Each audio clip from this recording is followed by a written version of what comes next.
একটি জায়গাকে শুধু তার আকার দিয়ে বিচার করা যায় না। অনেক সময় ছোট্ট একটি পার্কও মানুষের অবসর কাটানোর সবচেয়ে প্রিয় ঠিকানায় পরিণত হয়। আজ আমরা ঘুরে দেখব আগৈলঝাড়ার নূর শিশু পার্ক। ক্যামেরায় তুলে ধরব এখানকার পরিবেশ, সৌন্দর্য, আকর্ষণ এবং বাস্তব অভিজ্ঞতা। তাই ভিডিওটি শেষ পর্যন্ত দেখার অনুরোধ রইল। গৌরনদী বাসস্ট্যান্ড থেকে প্রধান সড়ক ধরে আগৈলঝাড়া হয়ে নূর শিশু পার্কে পৌঁছাতে ইজি বাইক বা মোটরসাইকেলে সাধারণত 20 থেকে 25 মিনিট সময় লাগে। পার্কে যাওয়ার পুরো পথটাই বেশ উপভোগ্য, বিশেষ করে শেষ অংশে দুই পাশে বিস্তীর্ণ বিলের পানি আর মাঝখান দিয়ে চলে যাওয়া পাকা রাস্তা।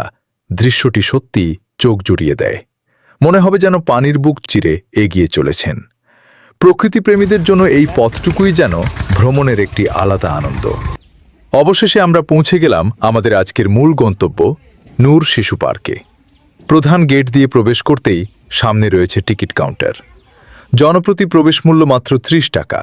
টিকিট সংগ্রহ করার পর গেটের ঠিক বিপরীত পাশে চোখে পড়বে একটি আকর্ষণীয় ভাস্কর্য।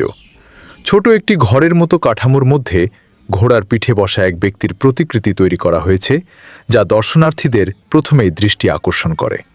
এর উত্তর পাশেই রয়েছে গাড়ি ও মোটরসাইকেল পার্কিংয়ের ব্যবস্থা। মূল পার্কে প্রবেশের আগেই শিশুদের জন্য বেশ কিছু ছোট ছোট রাইড রয়েছে, আর ভেতরে ঢুকতেই চোখে পড়বে বাহারি রঙের ফুলের গাছ, পাতাবাহার এবং সুন্দরভাবে সাজানো সবুজ পরিবেশ। শিশুদের জন্য রয়েছে দোলনা, স্লাইড, বিভিন্ন খেলাধুলার ব্যবস্থা এবং একটি ছোট আকৃতির বিমান। এই বিমানের ভেতরে বসে কিছুটা সময় কাটানো যায়। বিশেষ করে শিশুদের কাছে এটি বেশ আকর্ষণীয়। বিমানের পাশেই রয়েছে একটি সুন্দর মসজিদ। মসজিদের উত্তর পাশে অজুর আলাদা ব্যবস্থা রয়েছে। যারা ভ্রমণের মাঝেও নামাজ আদায় করতে চান তাদের জন্য এটি একটি ভালো সুবিধা। এবার চলুন বিমানের ওপর থেকে পুরো পার্কটি কেমন দেখা যায় সেটা দেখে নেওয়া যাক।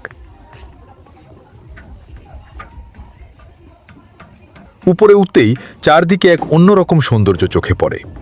দূরে বিস্তীর্ণ বিল, উপরে হালকা মেঘে ঢাকা নীল আকাশ, আর মাঝখানে সবুজে ঘেরা এই পার্ক। চারপাশে সারি সারি ফুলের গাছ পুরো পরিবেশকে আরও মনোমুগ্ধকর করে তুলেছে। কিছুক্ষণ বিমানের ভেতরে বসলে সত্যিই মনে হয় যেন একটি বিমানে বসে আছি। যদিও এটি স্থির, তবুও অনুভূতিটা ভিন্ন রকম।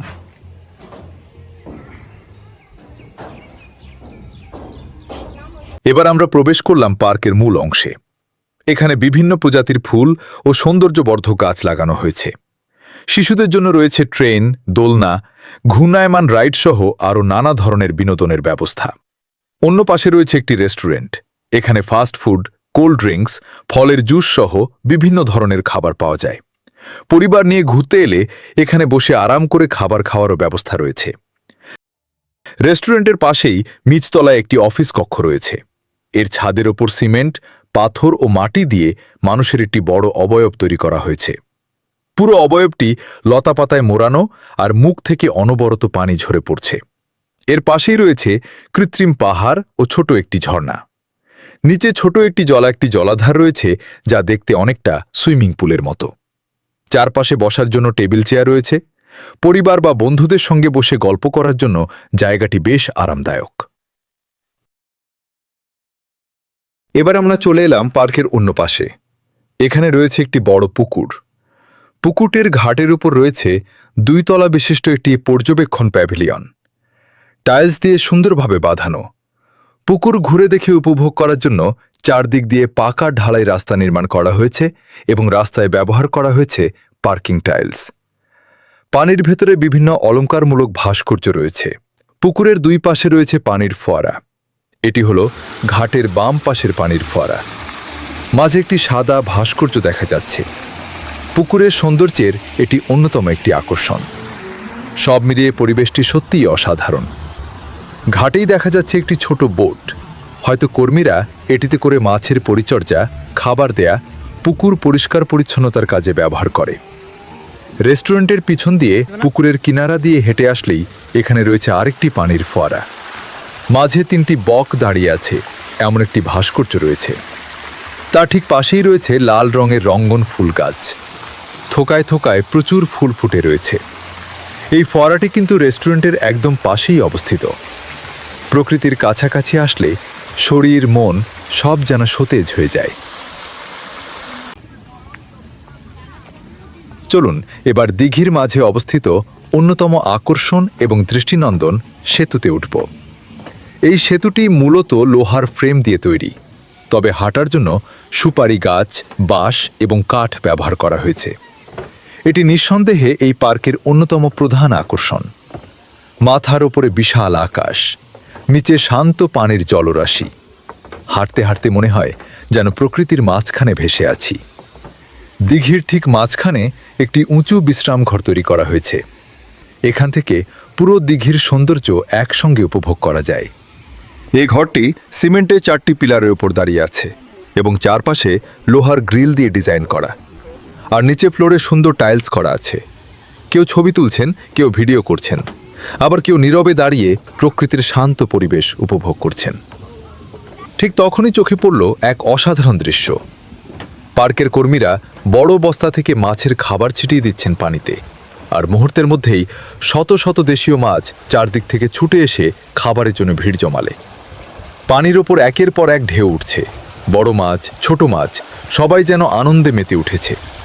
এক একবার খাবার পানিতে পড়ার সঙ্গে সঙ্গেই অসংখ্য মাছ একসঙ্গে লাফিয়ে উঠছে। পানির ছিটা চারদিকে ছড়িয়ে পড়ছে। দৃশ্যটি এতটাই সুন্দর যে চোখ সরিয়ে নেওয়াই কঠিন। মনে হচ্ছিল যেন প্রকৃতির এক জীবন্ত উৎসব চলছে। কোনো কৃত্রিমতা নেই, নেই কোনো শব্দদূষণ, শুধু মাছের জলকেলি, পানির ঢেউ আর চারপাশের শান্ত পরিবেশ। অনেক দর্শনার্থী এই দৃশ্য দেখে দাঁড়িয়ে পড়েছেন। কেউ মোবাইলে ভিডিও করছেন, কেউ ছবি তুলছেন, আবার ছোট ছোট শিশুরা আনন্দে চিৎকার করছে।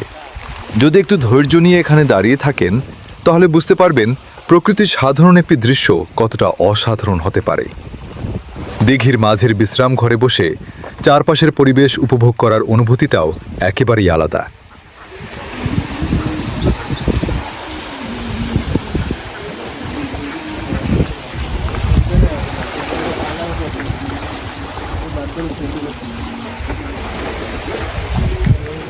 দিঘির পূর্ব পাশে রয়েছে ছোট ছোট দোকান। এখানে আইসক্রিম, জুস, বিস্কুট, চিপস সহ শিশুদের পছন্দের নানা ধরনের খাবার পাওয়া যায়। এখানকার আরেকটি ব্যতিক্রমী আকর্ষণ হল পানির ওপর নির্মিত ভাসমান বসার ঘর। এখানে 3 জন খুব আরাম করে বসে খাবার খেতে কিংবা গল্প করতে পারবেন। একদিকে খাবার, অন্যদিকে চারপাশের প্রাকৃতিক পরিবেশ, দুটোই একসঙ্গে উপভোগ করার সুযোগ রয়েছে।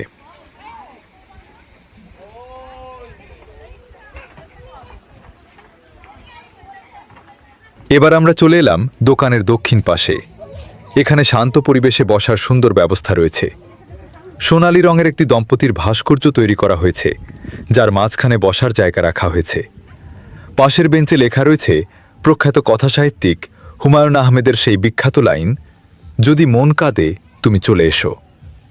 এই জায়গায় বসে পুরো পার্কের পরিবেশ উপভোগ করতে সত্যিই ভালো লাগে।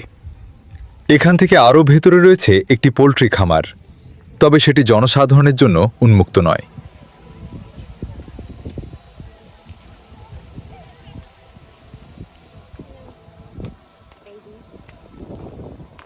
হাঁটার পথের দুই পাশে সারি সারি আমড়া গাছ লাগানো হয়েছে। গাছগুলোতে প্রচুর আমড়া ধরেছে। এছাড়া টাইলস দিয়ে তৈরি নান্দনিক বসার জায়গাও রয়েছে। এভাবেই ঘুরতে ঘুরতে আমরা চলে এলাম পার্ক ভ্রমণের শেষ পর্যায়ে।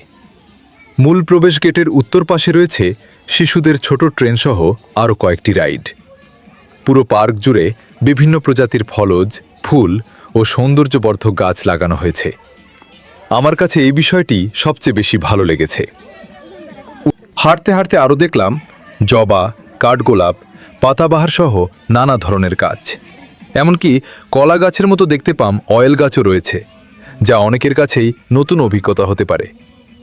সব মিলিয়ে পরিবার পরিজন নিয়ে কিছুটা নিরিবিলি সময় কাটানোর জন্য নূর শিশু পার্ক হতে পারে একটি সুন্দর গন্তব্য। আপনার যদি ভিডিওটি ভালো লেগে থাকে তাহলে অবশ্যই একটি লাইক দিয়ে আমাদের উৎসাহিত করবেন। আজকের মতো এখানেই বিদায় নিচ্ছি। দেখা হবে নতুন কোনো ভিডিওতে। সবাই সুস্থ থাকুন, ভালো থাকুন। আল্লাহ হাফেজ।